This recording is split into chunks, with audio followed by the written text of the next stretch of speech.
Anywhere else, there was some coverage over Memorial Day weekend of some of the new revelations that have come out about Dr. Martin Luther King, and they're more than a little bit stunning. They are disturbing. And Ann, I like the way you started by suggesting that it's become very hip these days to say, let's tear down some statues of people who don't meet today's standards. And you've said, well, in that case, maybe King comes down with them, and his name comes off every major a street in every major city in America because he was involved in not just a little bit of bad stuff, but a lot of bad stuff. Technically, I said I am against pulling down his statue because I'm against pulling down any of these statues. And it is stunning how this story was completely buried. It's really just an intro to the main point of my column.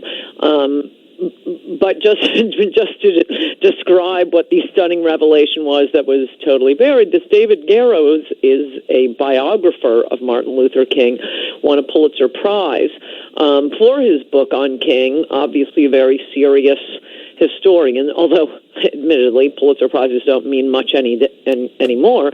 But this is certainly not a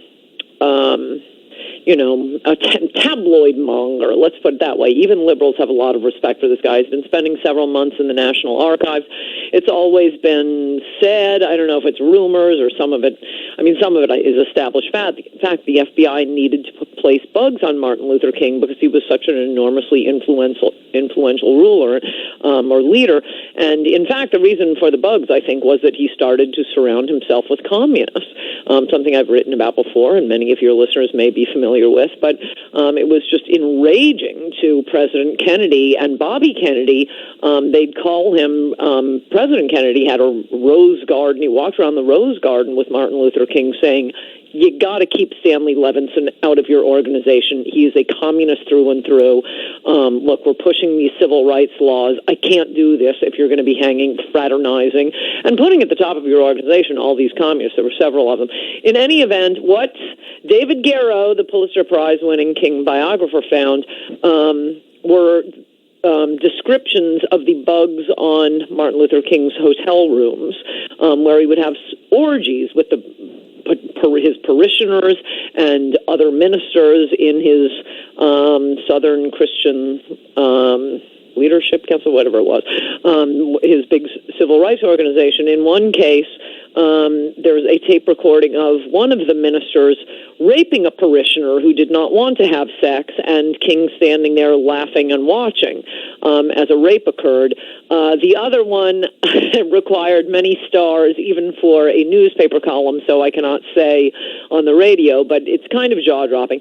Lots of other allegations like that. Okay, that's just the opening to this. This is what gave me the opportunity to renew my call to change Martin Luther King Day to Thurgood Marshall Day.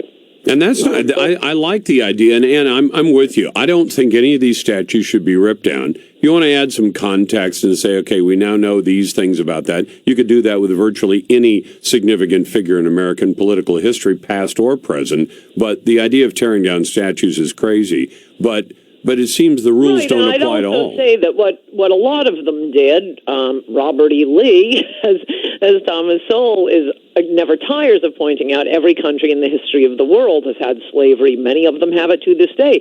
Many of our diverse new immigrants are bringing slavery with them. What Robert E. Lee was doing, being a general, he released his slaves. He wasn't even fighting for slavery. He was fighting for the concept of secession. That is a new standard. Rape is not a new standard. Laughing as one person rapes another woman, not a new standard. In fact, de Tocqueville wrote one of the striking things. He did his tour of America and wrote back to his fellow Frenchmen describing the character of America. And one of the things he said was, from the very beginning, what you'll notice is there is no crime punished more harshly other than murder than rape is. Women are very safe in this country. This is considered a heinous crime. In any event, the reason I'm pushing the Thurgood Marshall, at law school, I was not a huge fan of Marshall's, so this isn't helping my political side. He voted with Justice Brennan. He was very liberal as a Supreme Court justice.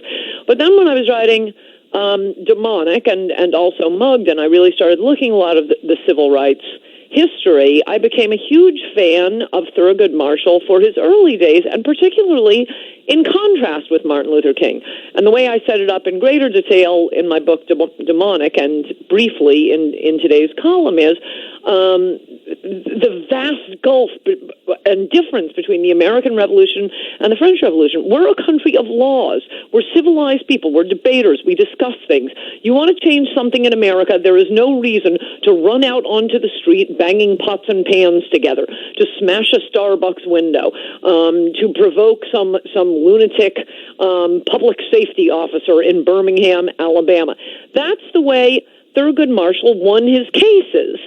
We began with a Declaration of Independence that said that all men are equal in the eyes of God, created equal by God, by our Creator.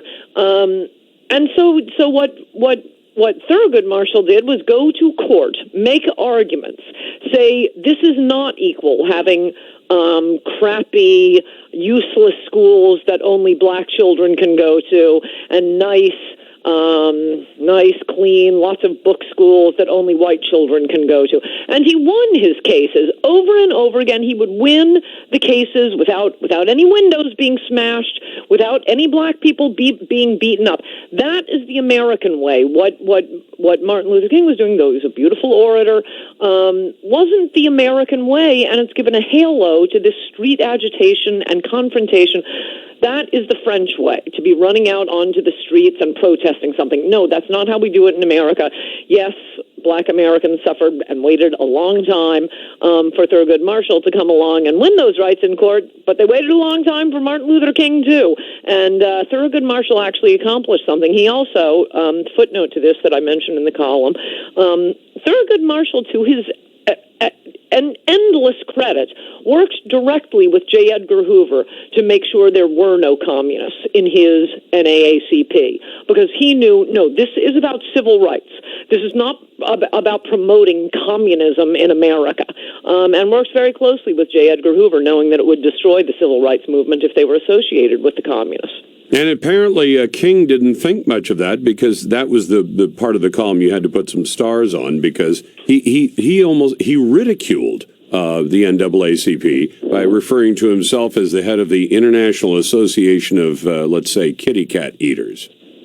Ah, that's good. You must be a radio host. I work hard at it, and I got to keep it clean for the audience, but they understand the translation. So this is a man who openly disparaged a fellow black activist, but an activist who did it by the legal mechanisms instead of by the French method or the Antifa method of today.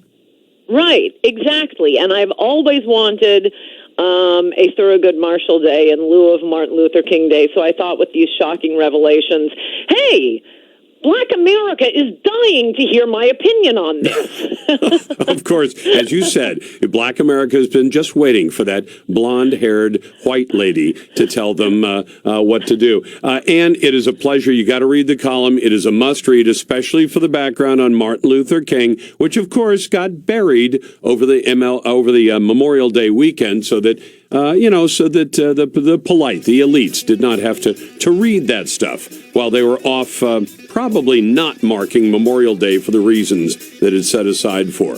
When we come back, we'll